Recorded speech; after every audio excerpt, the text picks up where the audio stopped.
Assalamualaikum warahmatullahi wabarakatuh. Perkenalkan, nama saya Bremi Al-Rizky dari kelas Matematika kelas C. Saya di sini akan menjelaskan tentang tugas presentasi materi gaya gerak listrik, arus, dan hambatan. Sebelumnya saya berasal dari kelas Fisika Dasar kelas C yang dibimbing oleh Pak Riko Adria MSI. Ya baiklah, langsung saja kita masuk pada materi pembelajaran. Materi pertama ialah gaya gerak listrik. Gaya gerak listrik atau yang biasa disebut sebagai GGL didefinisikan sebagai beda potensial antara ujung-ujung penghantar sebelum dialiri arus listrik atau dalam suatu rangkaian terbuka. Dalam fisika, gaya gerak listrik disimbolkan dengan E dan satuannya adalah volt. Nilai dari GGL biasanya tercantum dalam sumber tegangan, misalnya baterai yang bertegangan 1,5 volt. Ilmuwan yang pertama menjelaskan temuan ini adalah Michael Faraday. Dia juga telah melakukan percobaannya yang menimbulkan medan magnet yang akhirnya menggerakkan jarum galvanometer. Gerakan jarum tersebut menunjukkan adanya gerakan yang diakibatkan oleh gaya gerak listrik. Gaya gerak listrik dapat bersumber dari alat yang memiliki kutub positif dan negatif secara terpisah. Kedua kutub tersebut biasa disebut terminal. Kutub-kutub tersebut adalah sebagai tempat berkumpulnya muatan listrik positif dan negatif. Terminal positif merupakan terminal anoda dan terminal negatif disebut katoda. Contoh gaya listrik. Berikut merupakan beberapa contoh penerapan dari gaya gerak listrik atau biasa disebut GGL. Gerakan bolak-balik magnet pada sebuah kumparan dapat menghasilkan gaya gerak listrik yang dibuktikan dengan menyimpangnya jarum galvanometer yang berumuskan E sama dengan W dibagi Q, atau rumus lainnya ialah E sama dengan negatif N delta mu dibagi delta T, yang dimana E sama dengan gaya gerak listrik atau bersatuan volt, W sama dengan daya listrik bersatuan watt, Q sama dengan muatan listrik bersatuan coulomb, N sama dengan jumlah linitan, delta mu sama dengan perubahan medan listrik bersatuan B, dan delta T sama dengan perubahan waktu bersatuan second. Susunan seri gaya gerak listrik dapat dilihat pada layar tab atau layar HP, merupakan contoh gambar dari rangkaian seri yang dimana hambatannya semua berada dalam satu garis. Jika terdapat N buah sumber tegangan atau GGL yang nilainya sama besar, maka dapat dirumuskan sebagai berikut. I sama dengan E seri dibagi R seri ditambah R besar. Jika terdapat N buah sumber tegangan atau GGL yang nilainya sama besar, maka dapat dirumuskan sebagai berikut. I sama dengan NE dibagi NR ditambah R, yang dimana N sama dengan banyaknya sumber tegangan, E sama dengan gaya gerak listrik yang bersatuan volt, E seri sama dengan jumlah total GGL seri yang bersatuan volt, V sama dengan tegangan jepit yang bersatuan volt, R sama dengan hambatan dalam yang bersatuan ohm, R seri sama dengan total hambatan dalam seri yang bersatuan ohm, R sama dengan hambatan yang bersatuan ohm, dan I sama dengan arus listrik yang bersatuan ampere.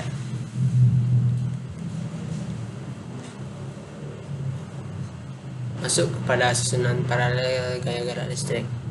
Dapat dilihat pada gambar tab dan gambar HP di sini. Semua hambatannya berada dalam garis yang berbeda-beda, dalam garis yang bertingkat-tingkat. Itu menandakan bahwa ialah rangkaian paralel. Dalam susunan paralel, nilai tegangan setiap susunannya sama. E1 sama dengan E2 sama dengan E3. Jadi E paralel sama dengan E1 sama dengan E2 sama dengan E3. Sedangkan nilai hambatan total merupakan penyebelahan sebagaimana berikut. 1 dibagi R paralel sama dengan 1 dibagi R1 ditambah 1 dibagi R2 ditambah 1 dibagi R3. Dengan demikian diperoleh nilai GL total dan hambatan dalam total sebagai berikut. E paralel sama dengan E dan R paralel sama dengan R dibagi N. Sehingga didapatkan rumus dari gaya gerak listrik pada susunan paralel adalah sebagai berikut.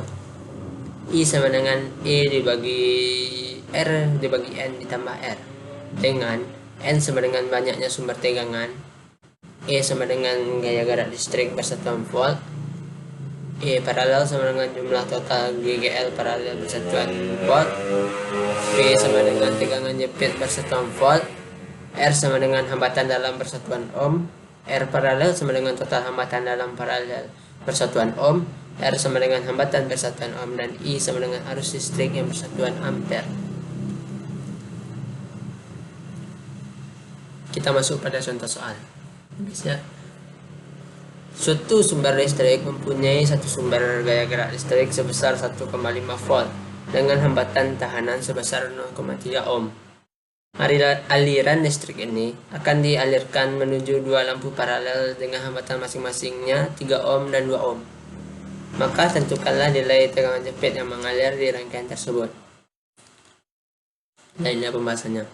Yang diketahui di sini N sama dengan 1, I-nya sama dengan 1,5 volt, R-nya sama dengan 0,3 ohm, dan R paralelnya sama dengan, kita langsung cari jumlah R paralelnya. Tadi diketahui ada 3 ohm sama 2 ohm. Jadi rumusnya ialah hambatan 1 dikali hambatan 2 dibagi hambatan 1 ditambah hambatan 2. Yang berarti 3 dikali 2 dibagi 3 tambah 2. Maka kita dapatkan hasilnya ialah 1,2 ohm. Lalu kita cari juga kuat arusnya. Jadi I sama dengan E dibagi R ditambah R bagi N. Maka 1,5 dibagi 1,2 ditambah 1,3. Didapatkan 1,5 dibagi 1,5, maka kuat arus listrik yang didapatkan ialah 1 ampere. Maka langkah kita selanjutnya ialah mencari nilai tegangan jepit dengan rumus yang berikut. P sama dengan I dikali R sama dengan 1 dikali 1,2 sama dengan 1,2 volt. Atau bisa dicari dengan rumus yang lain, yaitu V sama dengan E dikurang I dikali R sama dengan 1,5 dikurang 1 dikali 0,3. Maka juga didapatkan hasilnya sama, 1,2 volt. Jadi kita boleh memilih antara pakai rumus yang di atas atau rumus yang di bawah. Hasilnya tetap sama juga. Jadi dapat kesimpulan, maka nilai tegangan jepit pada rangkaian ialah sebesar 1,2 volt.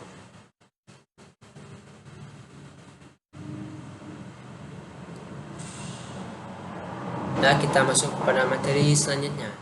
Materi kedua yaitu arus listrik. Pengertian arus listrik. Arus listrik adalah aliran muatan listrik yang bergerak atau mengalir dari potensial tinggi yaitu kutub positif ke potensial rendah yaitu kutub negatif, disimbolkan dengan I, dan dinyatakan dalam satuan ampere atau disingkat A. Sifat-sifat arus listrik. Di sini sifat arus listrik ada 3. Yang pertama ialah arus listrik mengalir dari potensial tinggi ke potensial rendah. Yang kedua, arus listrik mengalir dari kutub positif ke kutub negatif. Yang ketiga, arus listrik hanya dapat mengalir pada rangkaian listrik tertutup. Masuk kepada jenis arus. Arus dibagi dua. Yang pertama ada arus bolak-balik atau yang disingkat dengan AC. AC. AC merupakan singkatan dari alternating current, artinya arus bolak-balik.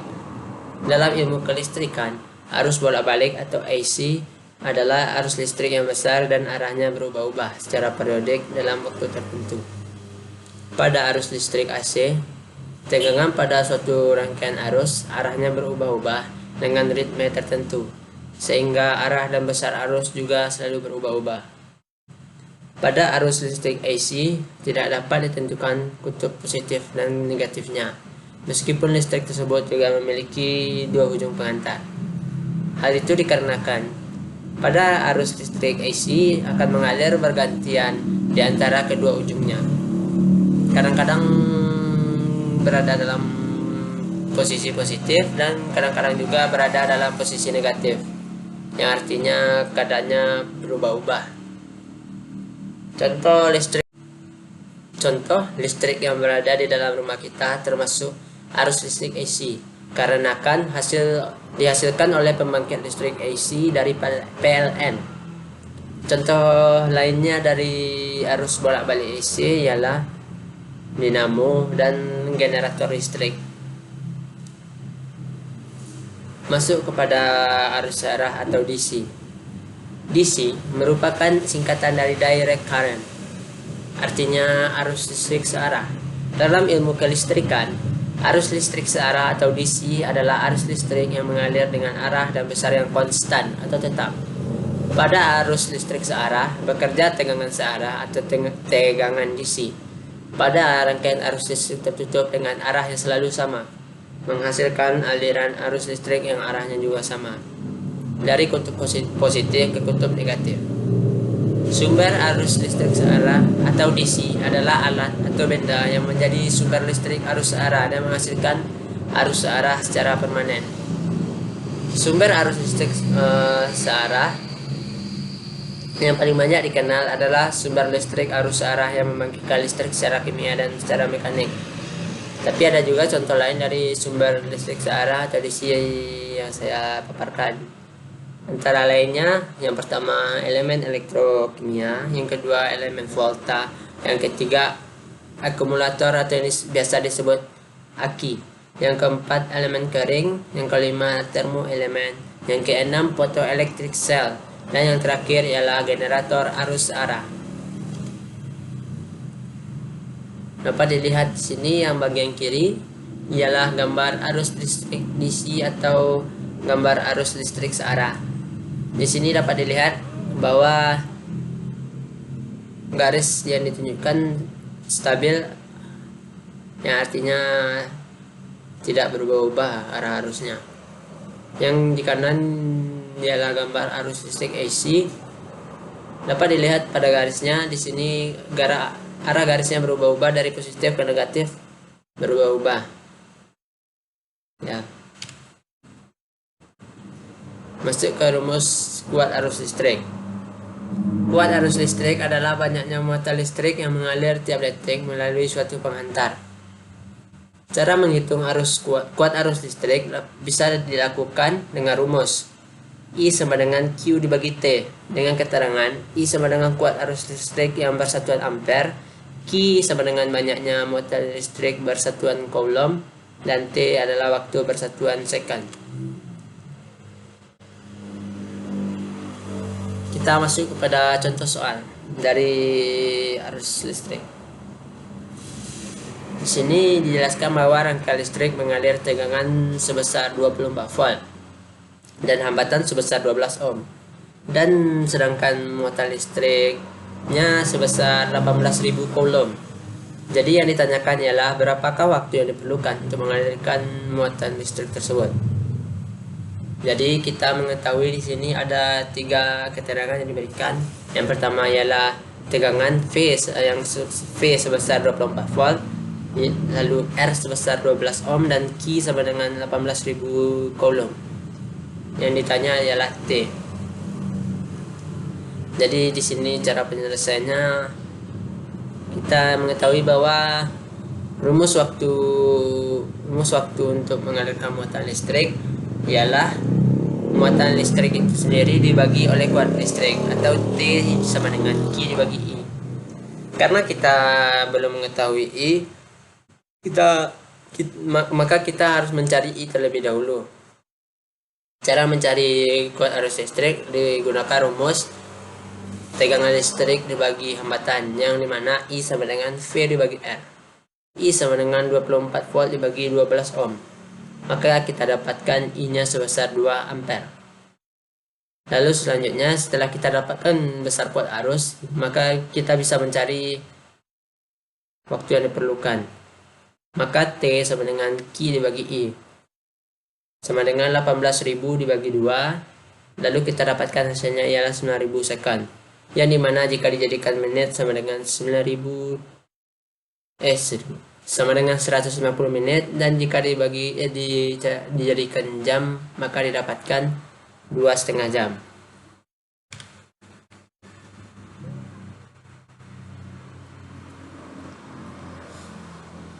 kita masuk kepada materi selanjutnya, ialah hambatan listrik. Hambatan listrik merupakan sebuah perbandingan antara tegangan listrik dari suatu komponen elektronik atau resistor dengan arus listrik yang lewat.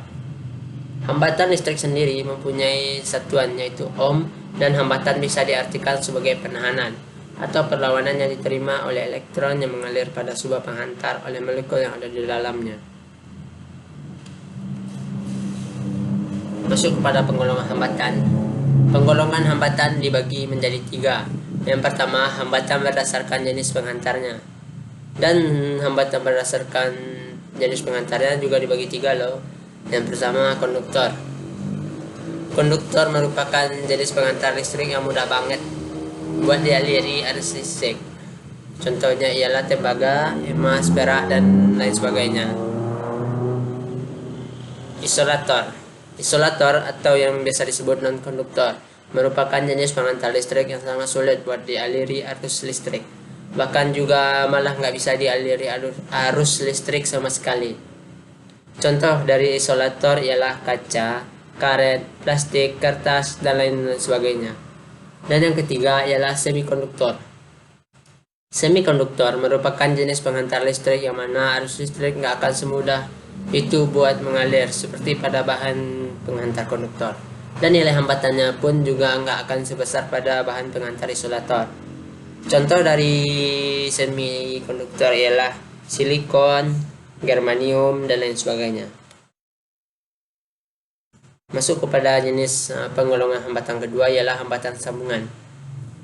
Penyebab besar kecilnya suatu hambatan atau tahanan yang disebut resistance listrik di suatu rangkaian listrik bisa juga dipengaruhi oleh penyambungan komponen pada kelistrikan tersebut. Contohnya, kalau ada penyambungan antara terminal baterai dengan kabel yang nggak akan tersambung dengan baik atau sambungannya longgar, maka saat lewat bagian tersebut akan mengakibatkan dan menimbulkan panas. Dan penggolongan terakhir ialah hambatan karena panas. Pada suatu temperatur atau suhu akan mempengaruhi besar kecilnya nilai pada suatu tahanan.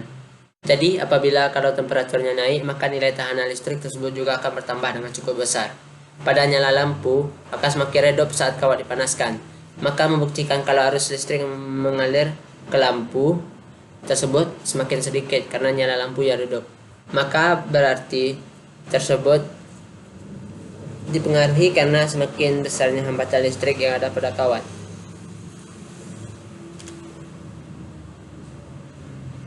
Rumus hambatan listrik. Hambatan listrik sendiri juga memiliki rumus tersendiri loh, yaitu antara lain R sama dengan V dibagi I, dengan R sama dengan hambatan listrik bersatuan ohm, V sama dengan tegangan listrik bersatuan volt, I sama dengan arus listrik bersatuan ampere.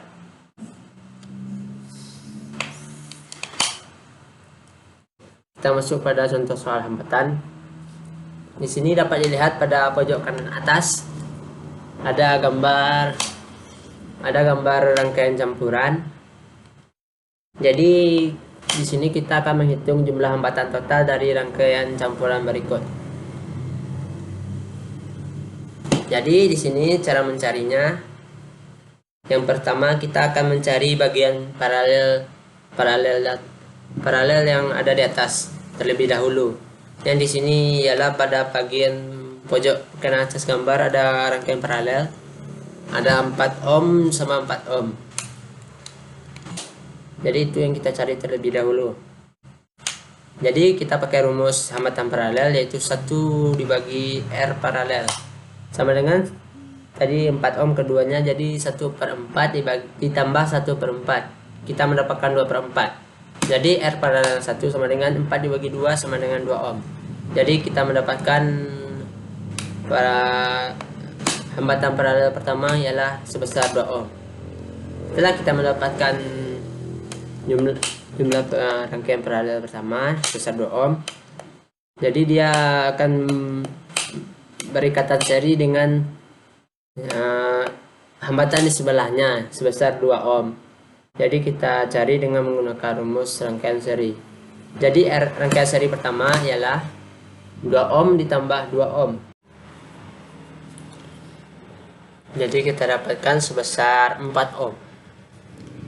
Setelah kita dapatkan rangkaian seri pertama sebesar 4 ohm tadi, dan dia akan berikatan dengan hambatan di bawahnya lagi yang sebesar 4 ohm.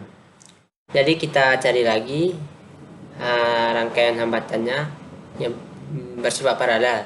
Jadi kita simbolkan dengan R paralel 2. Kita pakai rumus paralel 2, dan dimana 1 bagi R paralel 2 sama dengan 1 dibagi rangkaian seri 1 ditambah 1/4. Rangkaian seri 1 tadi kita dapat 4, jadi kita masukkan ke rumus ialah 1/4 ditambah 1/4. Jadi kita dapatkan 2/4. Jadi rangkaian paralel 2 ialah 4 dibagi 2, maka kita dapatkan sebesar 2 ohm. Setelah kita dapatkan rangkaian paralel 2, lalu dia akan bersambungan dengan hambatan sebelah kirinya sebesar 2 ohm. Jadi kita pakai rumus rangkaian seri, dan kita simbolkan dengan rangkaian seri 2.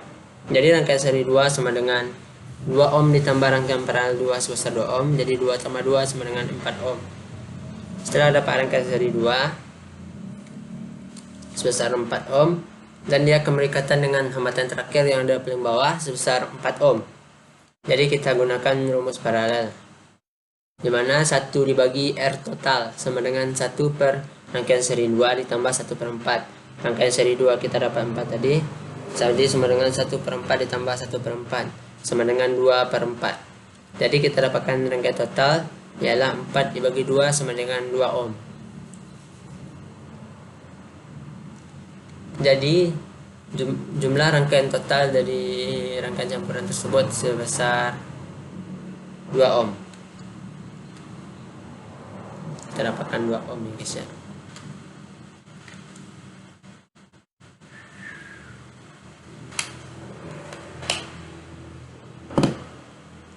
Jadi sekian dari saya, maaf jika ada kesalahan pengucapan dan kesalahan tingkah karena saya lumayan lesek. Jadi semoga apa yang saya jelaskan dari 20 menit tadi dapat bermanfaat insyaallah, dan semoga saudara viewer, guys dan khusus untuk Bapak Riko semoga paham dan jelas apa yang saya jelaskan. Sekian dari saya, maaf jika ada salah. Assalamualaikum warahmatullahi wabarakatuh. Terima kasih semuanya.